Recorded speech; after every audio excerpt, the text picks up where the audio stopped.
ভোরের আলো ফোটার আগেই কানাডার টরন্টো টমি থমসন পার্কে নীরব অভিযান শুরু হয় পাখি গবেষক শেন এবারথেনির। টর্চ হাতে নিঃশব্দ পায়ে এগিয়ে যান তিনি সূক্ষ্ম জালে আটকে পড়া পাখিদের খোঁজে।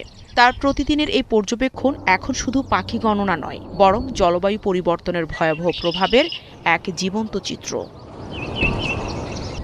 শেন এবারথেনির ভাষায়, এই পার্কটির ওপর দিয়ে যাওয়া পরিযায়ী পাখিদের উপর নজর রাখা জলবায়ু পরিবর্তনের প্রভাব বোঝার অন্যতম উপায়। উপর দিয়ে উড়ে যাওয়া পরিযায়ী পাখিদের পর্যবেক্ষণ করার জন্যই এই স্টেশনটি তৈরি করা হয়েছে। আমরা একটি প্রধান পরিযায়ী পথের কেন্দ্রস্থলে আছি এবং পর্যবেক্ষণের জন্য এটি একটি চমৎকার জায়গা। প্রতিদিন পাখিরা ঘুম থেকে ওঠারও আগে তাদের ধরার জন্য এক সারি বিশেষ ধরনের জাল খোলা হয়। প্রতিদিন এই পার্কে গড়ে ১০০ থেকে ১৫০টি পাখির তথ্য সংগ্রহ করা হয়। ব্যস্ত সময় সংখ্যাটি ছাড়িয়ে যায় আরও অনেক। তবে সম্প্রতি প্রকাশিত ২০২৫ সালের বার্ষিক প্রতিবেদনে উঠে এসেছে উদ্বেগজনক তথ্য, যেখানে বলা হয়েছে তাপমাত্রার কারণে বসন্ত ও গ্রীষ্মে পাখির সংখ্যা উল্লেখযোগ্যভাবে কমেছে।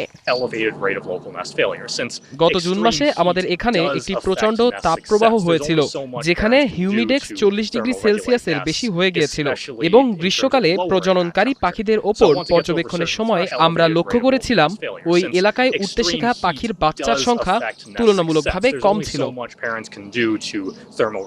একই সঙ্গে অতিরিক্ত গরমে বাবা মা পাখির পক্ষে বাসার তাপমাত্রা নিয়ন্ত্রণ করা কঠিন হয়ে পড়ে। পাশাপাশি জলবায়ু পরিবর্তনের কারণে বদলে যাচ্ছে প্রকৃতির সময়সূচিও। এদিকে বসন্ত দ্রুত উষ্ণ হয়ে যাওয়ায় পোকামাকড়ের সংখ্যা বাড়ছে, যার ফলে অনেক পরিযায়ী পাখি তাদের গন্তব্যে পৌঁছাতে পারছে না। আর এর সবচেয়ে বড় প্রভাব পড়ছে চিমনি সুইফট, সোয়ালো ও ফ্লাই ক্যাচারের মতো পোকাভোগ পাখির ওপর। স্থানীয় বাসিন্দারা বলছেন, আগের তুলনায় কমেছে পাখির কিচিরমিচির। এমন পরিস্থিতিতে বিজ্ঞানীদের কাছে এখন প্রতিটি পাখির তথ্যই গুরুত্বপূর্ণ, কারণ একটি ছোট পাখির বেঁচে থাকা বা হারিয়ে যাওয়া জলবায়ু পরিবর্তনের বড় বৈশ্বিক সংকটেরই একটি সংকেত। নাহিদা রিন্থি, একাত্তর।